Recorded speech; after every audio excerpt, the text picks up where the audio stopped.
Commerce के सारे active और टैलेंटेड स्टूडेंट का इस वीडियो में आप सभी का बहुत बहुत स्वागत है। और आई होप कि आप सबकी लाइफ बहुत मस्त चल रही होगी, अच्छी चल रही होगी, लाइफ को आप एंजॉय कर रहे होगे और हाँ, साथ में स्टडीज भी बहुत शानदार चल रही होगी। देखिए, मेरी ये कोशिश है कि अकाउंटिंग के जितने भी कंसेप्ट है छोटे छोटे, उनको छोटे छोटे वीडियोस के माध्यम से सारे चैप्टर को आप सभी तक पहुंचा सकूं और आप सबको इजीएस्ट वे में, लॉजिकल वे में एक्सप्लेन कर सकूं। तो इस वीडियो में मैं आप सबको एक्सप्लेन करने वाला हूं 12th के अकाउंटिंग के सिलेबस का बहुत ही इंपॉर्टेंट चैप्टर, और जिसका नाम है रिडम्पशन ऑफ डिबेंचर। और मैंने अक्सर देखा है स्टूडेंट लोगों को कि पूरा सिलेबस अच्छे से करके जाएंगे और यही वाला चैप्टर छोड़ के जाते हैं, और उसमें पता नहीं क्या कंफ्यूजन लगता है या थोड़ा डिफिकल्ट लगता है, ये तो भगवान ही जाने या वो स्टूडेंट ही जाने। पर मैंने देखा है कि ज्यादातर स्टूडेंट इसको स्किप कर देते हैं। बहुत सारी जनरल एंट्री जो उनको समझ में नहीं आती है, पर मैं गारंटी देता हूं कि अगर आप इस वीडियो को एंड तक देखते हैं तो आपको हर जर्नल एंट्री, हर accounting treatment redemption of debenture का बहुत इजी तरीके से क्लियर हो जाएगा, क्योंकि बहुत ज्यादा वाकई में इस चैप्टर में कुछ है ही नहीं, बहुत इजी चैप्टर है ये। देखिए, सबसे पहले हम समझते हैं कि रिडम्पशन ऑफ डिबेंचर होता क्या है। आप जानते हैं डिबेंचर एक प्रकार का लोन है जो कंपनी लेती है पब्लिक से। जब पब्लिक से पैसा लेना होता है तो कंपनी बदले में डिबेंचर इशू करती है। It's a kind of loan on which company has to pay interest every year, right. तो कंपनी उसके ऊपर इंटरेस्ट पे करती है। Now at the time of issue of debenture, company has to tell to the debenture holders कि when it is going to redeem, means when it is going to repay the amount of the debenture. Company को ultimately ये बताना पड़ता है कि वो debenture का पैसा डिबेंचर होल्डर को कब वापस करने वाली है, क्योंकि आप जानते हैं जो पैसा एक बार आपने लोन के रूप में लिया है, कभी ना कभी तो वापस करना पड़ेगा ना। आज नहीं तो कल कभी ना कभी वापस करना पड़ेगा, क्योंकि वो लोन ही क्या जो वापस ना करना पड़े, क्योंकि लोन का मतलब ही होता है जिसको एक दिन वापस करना पड़े, राइट। तो अल्टीमेटली देखिए, डिबेंचर एक प्रकार का लोन है जिसका पैसा वापस करना पड़ता है। ये जो पैसा वापस करना पड़ता है, ये जो रीपेमेंट ऑफ द लोन है, ये जो रीपेमेंट ऑफ द डिबेंचर है, इसी को हम टेक्निकल वर्ड में क्या बोलते हैं? रिडम्पशन ऑफ डिबेंचर बोलते हैं। अब देखिए, रीपेमेंट कितना इजी लगता है सुनने में, और रिडम्पशन कोई बोले तो कितना टफ लगता है। तो नाम से ही जबरदस्ती इसको टफ बना दिया गया है। बाकी it is very simple and very easy.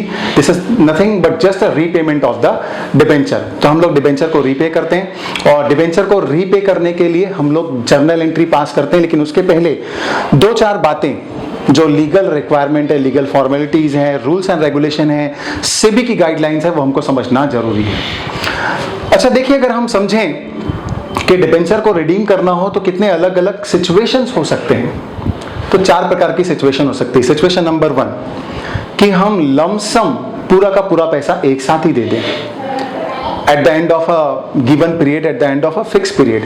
जैसे फॉर एग्जांपल अगर कहा गया कि डिबेंचर का पैसा 5 साल के बाद रीपे करना है, तो ठीक है, हम 5 सालों के बाद क्या कर देंगे, डिबेंचर का पूरा पैसा एक साथ लमसम पूरा का पूरा वापस कर देंगे। इसको हम बोलते हैं रिडम्पशन ऑफ डिबेंचर और बाय लमसम मेथड। सेकेंड ये हो सकता है कि भाई पूरा पैसा एक साथ न दे, 5 साल के बाद में धीरे धीरे पैसा वापस करें। धीरे धीरे पैसा वापस करेंगे मतलब 5 लाख के डिबेंचर हैं, उसमें 1 लाख 1 लाख 1 लाख 1 लाख करके 5 बार में हर साल रिडम्पशन करें। लेकिन इसमें सवाल ये उठता है, इसको हम बोलेंगे रिडम्पशन बाय इंस्टॉलमेंट। लेकिन सवाल ये उठता है कि कौन से 1 लाख को पहले देंगे, तो उसके लिए हर साल क्या करते हैं, ड्रॉ निकालते हैं कि 5 लाख में से वो कौन से 1 लाख वाले होंगे जिनका रिडम्पशन इस साल किया जाना है। तो हर साल वो हम ड्रॉ वगैरह निकालते हैं, उससे जिन 1 लाख वालों का नंबर आता है उसको उन साल पैसा दे देते हैं। तो ये हो गया redemption by instalment, right. Third एक प्रकार का ऐसा भी एक्टिविटी होता है डिबेंचर के रिडम्पशन करने का कि हम कंपनी क्या करती है, ओपन मार्केट में जाके अपनी डिबेंचर को परचेज कर लेती है।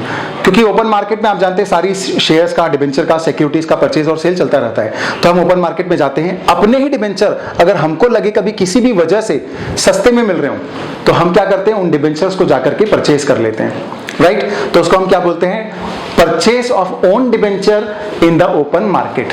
तो ये हो गया थर्ड मेथड, राइट। और ये भी एक प्रकार से क्या हो गया, डिबेंचर का रिडम्पशन हो गया, क्योंकि अल्टीमेटली आपको डिबेंचर का पैसा किसी और को नहीं देना है, क्योंकि आपके डिबेंचर आपके पास ही आ गए ना, तो एक प्रकार से वो रिडम्पशन ही हो गया।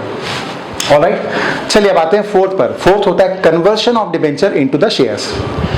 इसका मतलब क्या होता है कि हम कई बार डिबेंचर को जब इश्यू करते हैं तो ये बोल देते हैं कि इतने सालों के बाद हम उसको शेयर में कन्वर्ट कर देंगे। तो हम क्या करते हैं, वो डिबेंचर लोगों से वापस लेते हैं, उसको बदले में शेयर दे देते हैं। तो डिबेंचर का कन्वर्शन किस में हो गया? शेयर्स में। तो डिबेंचर रहे कि खत्म हो गए? खत्म हो गए। तो ये हो गया रिडम्पशन ऑफ डिबेंचर।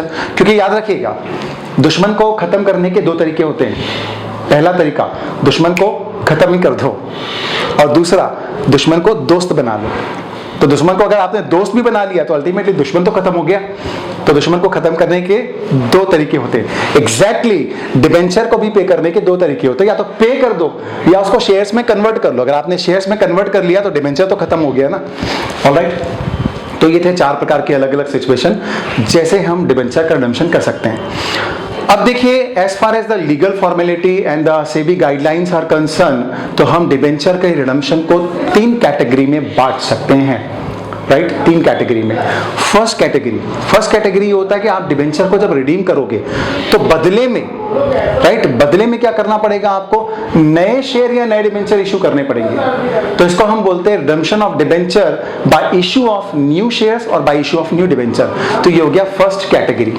राइट, तो इसमें कोई दिक्कत वाली बात ही नहीं होती भाई, आपको पुराने डिबेंचर का पैसा देना है, आपने नया शेयर इशू कर लिया, नया डिबेंचर इशू कर लिया, उससे पैसा आ गया और वो पैसा आप दे दो पुराने डिबेंचर्स को। तो ये हो गया first category. Alright, second category पे आते हैं। सेकंड कैटेगरी होता है redemption of debenture out of the profit. Out of profit का मतलब क्या होता है कि हम हर साल थोड़ा थोड़ा प्रॉफिट डिबेंचर रिडम्पशन रिजर्व में ट्रांसफर करते आते हैं, और हमारा टारगेट ये होता है कि जब भी हम डिबेंचर को रिडीम करें तो जितने अमाउंट का डिबेंचर हमको रिडीम करने वाला है उसका 100% अमाउंट पूरा का पूरा किसमें ट्रांसफर कर दे? DRR में ट्रांसफर कर दे। DRR मतलब क्या हुआ? Debenture redemption reserve. ये रिजर्व क्यों बनाया जाता है? डिबेंचर को रिडीम करने के लिए ये रिजर्व बनाया जाता है। ऑलराइट, ताकि इसका मतलब ये है कि जितने पैसे का भी आप डिबेंचर रिडीम करने वाले हो उतना पैसा आपने प्रॉफिट में से निकाल लिया कम से कम। राइट, आपने कमा कमा के जो प्रॉफिट इकट्ठा किया था उसमें से डिबेंचर को रिडीम किया, तो कंपनी के लिए कोई खतरे वाली बात नहीं है। तो ये होता है सेकंड कैटेगरी जिसमें हम डिबेंचर को रिडीम करते हैं आउट ऑफ प्रॉफिट। इसमें शर्त ये है कि 100% of the profit should be transferred before redemption of the debenture into the debenture redemption reserve. Third category में आते हैं debenture redemption out of capital. Out of capital का मतलब क्या होता है कि हम कोई भी पैसा प्रॉफिट एंड लॉस से निकालेंगे नहीं, बिल्कुल नहीं निकालेंगे, और यूं ही डिबेंचर को रिडीम कर देंगे। इसको बोलते हैं डिबेंचर का रिडम्पशन आउट ऑफ कैपिटल। लेकिन as per the SEBI guidelines and the companies act rules ये अलाउड नहीं है। कंपनी एक्ट और सेबी गाइडलाइंस का कहना है कि कम से कम 25% पैसा तो आपको प्रॉफिट एंड लॉस से निकालना पड़ेगा। ऐसे नहीं चलेगा कि प्रॉफिट एंड लॉस से कुछ भी नहीं निकालो और पूरा का पूरा डिबेंचर आप रिडीम कर दो। और कहां से कर दिया आपने? Out of capital. Out of capital मतलब कंपनी के खुद के पैसे से डिबेंचर पूरा दे दिया। राइट, ऐसे नहीं चलेगा। तो कम से कम 25% of the profit should be transferred to the debenture redemption reserve account. Right, तो ये 3 प्रकार की अलग अलग सिचुएशन हो गई जिसमें हमको देखना है। तो ये हमने बहुत सिंपल तरीके से देखा कुछ बातें, और कि डिबेंचर रिडम्पशन की क्या लीगल फॉर्मेलिटीज है। अच्छा, एक और फॉर्मेलिटीज भी करनी पड़ती है। जिन लोगों को ये डिबेंचर रिडम्पशन रिजर्व क्रिएट करना पड़ता है, राइट, उनको एक और लीगल फॉर्मेलिटी का ध्यान रखना पड़ता है। वो लीगल फॉर्मेलिटी ये कि जिस ईयर में भी आप डिबेंचर को रिडीम करने वाले हो, जिस साल में भी आप डिबेंचर को रिडीम करने वाले हो, उस ईयर के एंड के ठीक पहले जो 30 अप्रैल आएगा, राइट, मतलब जिस ईयर के एंड में आप डिबेंचर को रिडीम करने वाले हो उसके पहले जो भी 30 अप्रैल आएगा, उस 30 अप्रैल को आपको 15% of the amount of debenture redeem, मतलब जितने का डिबेंचर रिडीम करने वाले हो उसका 15% अमाउंट कहां ट्रांसफर करना पड़ेगा? Debenture redemption investment. राइट, आपको एक स्पेसिफाइड सिक्योरिटी में पैसा इन्वेस्ट करना पड़ेगा। एक प्रकार की सिक्योरिटी चाहती है कि भी कम से कम 15% पैसा तो अलग करके रख लो जितने का डिबेंचर रिडीम करने वाले हो। राइट, तो वो इन्वेस्टमेंट आपको परचेस करके रखने पड़ेंगे। और ये डिबेंचर का जो इन्वेस्टमेंट आपने किया है ये केवल रिडम्पशन के पर्पस के लिए, रिडम्पशन के वक्त ही यूज किया जा सकता है, और कभी यूज आप चाह के भी नहीं कर सकते, इस इन्वेस्टमेंट को सेल नहीं कर सकते। ऑलराइट, तो ये सब लीगल फॉर्मेलिटीज है, इनका हमको ध्यान रखना पड़ता है, और डिबेंचर के रिडम्पशन की हमको जर्नल एंट्री पास करनी पड़ती है। राइट, कुछ कंपनीज ऐसी भी हैं जो हमको जानना बहुत जरूरी है, जिनको ये DRR मतलब कौन सा? डिबेंचर रिडम्पशन रिजर्व, ये बनाने के लिए कंपल्शन नहीं है, मतलब इनको एग्जेम्प्ट कर दिया गया है। ये एग्जेम्प्टेड कंपनीज है which are not required to maintain DRR account, debenture redemption reserve account, right. तो वो 3-4 प्रकार की कंपनी है। फाइनेंशियल इंस्टीट्यूशंस है जो RBI के द्वारा कंट्रोल होती है, बैंकिंग इंस्टीट्यूशंस है, बैंकिंग कंपनीज है नोटिफाइड, वो भी जो RBI के द्वारा कंट्रोल होती है। ऐसी कुछ ऑर्गेनाइजेशन है जिसकी लिस्ट मैंने आपको दे रखी है, 4 प्रकार की लिस्ट है जिनको DRR बनाने की जरूरत नहीं है, राइट। फाइनेंशियल इंस्टीट्यूशन और बैंकिंग इंस्टीट्यूशन है। इसके अलावा जितने भी कंपनीज हैं, प्राइवेट हो चाहे पब्लिक कंपनीज हो, सबको DRR में पैसा ट्रांसफर करना ही पड़ेगा। अगर आउट ऑफ प्रॉफिट कर रहे हैं तो 100%, आउट ऑफ कैपिटल कर रहे हैं तो 15%, राइट। ये सारी बातें थी। चलिए जर्नल एंट्री देखते हैं फटाफट। आपकी स्क्रीन के सामने जर्नल एंट्री, और मैं नोट से देखता हूँ फटाफट जर्नल एंट्री, अलग अलग क्या क्या ट्रांजेक्शन की क्या क्या जर्नल एंट्री पास होती है, हम जल्दी से देख लेते हैं और उसके बाद देखेंगे प्रैक्टिकल क्वेश्चन।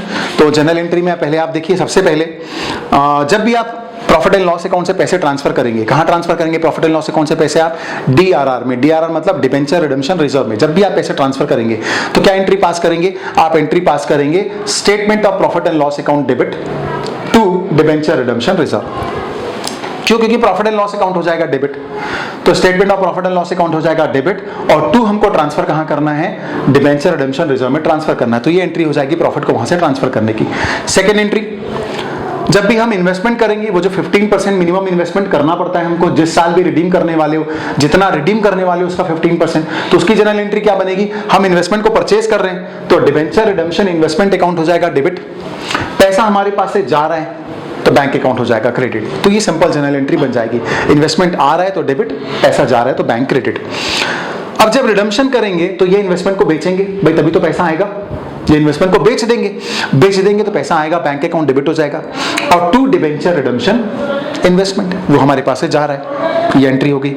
इसके बाद रिडम्पशन ऑफ डिबेंचर जब करेंगे, तो रिडम्पशन ऑफ डिबेंचर करेंगे तो याद रखिएगा 2 एंट्री पास होगी। एक debenture account debit to debenture holder, ये डिबेंचर का पैसा हम किसके अकाउंट में ट्रांसफर करेंगे? डिबेंचर होल्डर के अकाउंट में ट्रांसफर करेंगे, तो debenture account debit to debenture holder. और बाद में फाइनली डिबेंचर होल्डर को पे कर देंगे, तो debenture holder account debit to bank, ये एंट्री पास हो जाएगी डिबेंचर होल्डर को देने की, राइट। तो फाइनली डिबेंचर होल्डर को पैसा देने की 2 entry, debenture account debit to debenture holder और debenture holder account debit to bank. Last में जो DRR में आपने इतना पैसा इकट्ठा करके रखा हुआ है, डिबेंचर रिडम्पशन रिजर्व में इतना पैसा इकट्ठा करके रखा है, कहां जाएगा वो? कहीं तो ले जाएंगे उसको, कहां जाएगा वो? तो at the end of the redemption of debentures, what we will do, we will transfer this balance of the debenture redemption reserve into the general reserve by passing this entry। क्या एंट्री पास करेंगे हम लोग? Debenture redemption reserve को कर देंगे debit और general reserve को कर देंगे क्रेडिट, तो ये जनरल एंट्री पास हो जाएगी, debenture redemption reserve account debit to general reserve. ये सिंपल सी जनरल एंट्री पास हो जाएगी और आपका ये चैप्टर जो है बस इतने ही जनरल एंट्री का खेल है। अगर आपको ये 5-6 जनरल एंट्री आती है तो इस चैप्टर का कोई भी क्वेश्चन सही सही बनाने से दुनिया की कोई ताकत रोक नहीं सकती। लेकिन हाँ, अगर अब ये जनरल एंट्री में डाउट है, कंफ्यूजन है, ये नहीं मालूम है, तो फिर डेफिनेटली आप ये चैप्टर के क्वेश्चंस नहीं बना पाएंगे, फिर आपको जरूर दिक्कत जाएगी, फिर आपको जरूर कंफ्यूजन होगा। ऑलराइट, तो हमने सब कुछ डिस्कशन कर लिया है, जनरल एंट्री डिस्कशन कर ली, कंसेप्ट डिस्कशन कर लिया। चलिए हम देखते हैं प्रैक्टिकल क्वेश्चन, और आपके सामने स्क्रीन के सामने क्वेश्चन, और मैं देखता हूं अपने नोट से। Saraswati limited issue 10,006% debentures of ₹100 each at a premium of 5% on 1st April 2013, redeemable on March 31, 2018। देखिए, सरस्वती लिमिटेड ने 10,000 डिबेंचर इशू किए, ₹100 वाले 5% प्रीमियम पर इशू किए, 1 अप्रैल 2013 को इशू किए, और जिसका रिडम्पशन 31 मार्च 2018 को होना है। It was decided to invest 15% of the face value of the debenture to be redeemed towards debenture redemption investment on 30 April 2017, और वो 15% इन्वेस्टमेंट करना ही डिसाइड किया गया। वैसे ये नहीं भी कहा जाता तो भी हमको करना ही था। Investment were encashed and debenture were redeemed on the due date and record necessary journal entries for the issue and redemption of debenture। चलिए, हमको journal entries पास करना है। सारे कंसेप्ट ऑलरेडी हम समझ चुके हैं, क्या करना है क्या नहीं करना है। अगर हम सबसे पहले डिबेंचर को इशू करने की भी जर्नल एंट्री पास करें, जो कि होगी कब? 1 अप्रैल 2013 को, तो हमारे पास देखिए पैसा आ रहा है, तो बैंक अकाउंट को हम कर देंगे डेबिट। 10,000 डिबेंचर है ₹100 वाली, मतलब 10 लाख रुपीस, और हम 5% प्रीमियम पर इशू कर रहे हैं, मतलब 10 लाख का 5% कितना? ₹50,000। तो हमारे पास जो पैसा आएगा वो 10 लाख प्लस ₹50,000, इसका मतलब 10,50,000 आएगा। तो बैंक अकाउंट को हम डेबिट कर देंगे 10,50,000 से। 2 कर देंगे हम डिबेंचर 10 लाख रुपीस, और 2 कर देंगे हम सिक्योरिटी प्रीमियम रिजर्व 50,000 रुपीस, क्योंकि मैंने आपको बताया था डिबेंचर वगैरह अपने फेस वैल्यू से ही क्रेडिट होते हैं। बहुत खुददार स्वाभिमानी और अकड़ू लोग हैं ये, राइट। और सिवाय फेस वैल्यू के और किसी से क्रेडिट नहीं होते, ना कम से ना ज्यादा से। ओके, तो आपको डिबेंचर को क्रेडिट करना है सिर्फ 10 लाख रुपीस से। एक्स्ट्रा पैसा जो आपने वसूल किया है वो जाएगा सिक्योरिटी प्रीमियम रिजर्व में। ना इसकी जगह ये जो मैंने सिंगल जर्नल एंट्री आपको बताई, इसकी जगह आप 2 जर्नल एंट्री भी पास कर सकते हो। पहला, bank account debit to debenture application and allotment account 10,50,000, मतलब पहले पैसा मिलेगा 10,50,000, उसकी एंट्री किस बात का मिला, डिबेंचर एप्लीकेशन का। नाउ सेकंड, ये डिबेंचर एप्लीकेशन और अलॉटमेंट का हमको पैसा मिला है 10,50,000 रुपीस, इसको ट्रांसफर कर दीजिए डिबेंचर अकाउंट में 10 लाख रुपीस और सिक्योरिटी प्रीमियम रिजर्व में 50,000 रुपीस। तो ये 2 जर्नल एंट्री हो गई, एक जर्नल एंट्री के बदले, राइट। नाउ थर्ड, अब देखिए 2018 में हमको करना है रिडम्पशन। मैंने आपको अभी एक्सप्लेन किया था कि क्या क्या फॉर्मेलिटीज हमको ध्यान रखना है जब भी हम करेंगे इसका रिडम्पशन करेंगे डिबेंचर का, तो 2 फॉर्मेलिटी ध्यान रखना है। कम से कम 25% हमको ट्रांसफर करना पड़ेगा प्रॉफिट एंड लॉस से, कहां पर, डिबेंचर रिडम्पशन रिजर्व में, राइट। और इसके बाद हमको इन्वेस्ट भी करना पड़ेगा उस फंड को। तो हम क्या करेंगे, 2000 रिडम्पशन कब किया जाना है, 2018 को, तो हम 31 मार्च 2017 को ही, एक साल पहले ही डिबेंचर रिडम्पशन रिजर्व में पैसा ट्रांसफर कर देंगे। क्यों? क्योंकि नेक्स्ट ईयर 30 अप्रैल को तो उस पैसे को इन्वेस्ट भी करना है, राइट। तो हम 2,50,000 रुपीस ट्रांसफर करेंगे और डिबेंचर रिडम्पशन रिजर्व में ट्रांसफर करेंगे, क्योंकि minimum 25% of the value of the debenture redeemed has to be transferred. तो 10 लाख का 25% 2,50,000 रुपए ये हम ट्रांसफर कर देंगे। और जो जनरल एंट्री बनेगी वो बनेगा statement of profit and loss account debit, और या फिर surplus in the statement of profit and loss account debit to debenture redemption reserve 2,50,000। तो ये ट्रांसफर करने की एंट्री बन गई। अब नेक्स्ट ईयर जिस साल रिडम्पशन किया जाना होता है उस साल के 30 अप्रैल को हमको ये पैसा इन्वेस्ट करना पड़ता है। नाउ जिस साल भी डिबेंचर को रिडीम करना है उसके 30 अप्रैल में, तो हम डिबेंचर को रिडीम कम करने वाले हैं 31 मार्च 2018 में, राइट। तो 31 मार्च 2018 के पहले 30 अप्रैल कब आएगा, 30 अप्रैल 2017 को। तो उस समय हम ये पैसा इन्वेस्ट कर देंगे, तो जनरल एंट्री पास होगी, debenture redemption investment account debit to bank. पैसा हमारे पास से जा रहा है इसलिए बैंक अकाउंट क्रेडिट हो जाएगा, और हमने इन्वेस्टमेंट परचेज किया इसलिए इन्वेस्टमेंट डेबिट होगा, एसेट है, आ रही है, राइट। और कौन सा इन्वेस्टमेंट है, इसको हम सिंपल इन्वेस्टमेंट नहीं बोलेंगे, हम इसको नाम देंगे debenture redemption investment account debit to bank. कितना करेंगे हम, 15%, कितने का, 10 लाख का। तो 10 लाख का 15% कितना होता है, 1,50,000 रुपीज, राइट। नाउ जब डिबेंचर के रिडम्पशन का डेट आएगा, मतलब 31 मार्च 2018, तो क्या जनरल एंट्री पास करेंगे, 31 मार्च 2018 को सबसे पहले हम इन्वेस्टमेंट को सेल कर देंगे। इन्वेस्टमेंट को सेल कर देंगे तो क्या एंट्री पास करेंगे, बैंक अकाउंट डेबिट, पैसा आ रहा है हमारे पास में, to debenture redemption investment, investment हमारे पास से जा रहा है तो वो क्रेडिट हो जाएगा। इसके बाद अब डिबेंचर होल्डर को पैसे देने हमको, राइट। 10 लाख रुपए के डिबेंचर है, तो हम एंट्री पास करेंगे रिडम्पशन के टाइम में, debenture account debit to debenture holder 10 lakh rupees transfer कर दो उनको, और बाद में उनको पे कर दो। तो debenture holder account debit to bank, तो ये एंट्री पास हो गई 10 लाख को पे करने की। और इसके बाद आपने वो जो डिबेंचर रिडम्पशन रिजर्व बना के रखा है 2,50,000 का, इसको एट द एंड कहां ट्रांसफर करना पड़ता है, जनरल रिजर्व में। तो हम एंट्री पास कर देंगे debenture redemption reserve account debit to general reserve, ये जनरल एंट्री पास कर देंगे।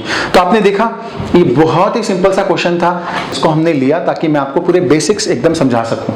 तो बेसिक्स की बात केवल ये है कि कुछ जनरल एंट्रीज मैंने आपको जो 5 से 6 बताई है वो आपको ध्यान में रखनी है कि प्रॉफिट एंड लॉस से डिबेंचर रिडम्पशन रिजर्व में ट्रांसफर करने की क्या बनेगी, इन्वेस्टमेंट को परचेज करने की क्या बनेगी, इन्वेस्टमेंट को सेल करने की क्या बनेगी, और जब डिबेंचर को रिडीम करेंगे तो 2 जनरल एंट्री क्या बनेगी, और लास्ट में डिबेंचर रिडम्पशन रिजर्व को ट्रांसफर कर देंगे हम जनरल रिजर्व में, उसकी क्या एंट्री बनेगी।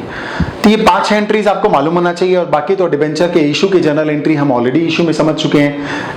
इंटरेस्ट वगैरह अगर कभी पे करना पड़ जाए तो ऑलरेडी उसका इंटरेस्ट ऑन डिबेंचर चैप्टर में समझ चुके हैं, तो वो सब तो कॉमन बातें हैं। लेकिन डिबेंचर रिडम्पशन से रिलेटेड ये 5-6 जनरल एंट्री है। अगर आपको इतना आता है तो हर क्वेश्चन आपसे प्रैक्टिकली करेक्ट बनेगा, बहुत इजी है, बस इतना याद रखिएगा, राइट। आई होप कि आपको ये सारी बातें समझ में आई होगी। मेरे अकाउंटिंग के मैंने दूसरे चैप्टर्स के भी वीडियो बनाए हुए हैं, वो भी आप जरूरत पड़ने पर मेरे चैनल पर देख सकते हैं, वो दूसरे वीडियोस भी जरूर देखिएगा। Thank you.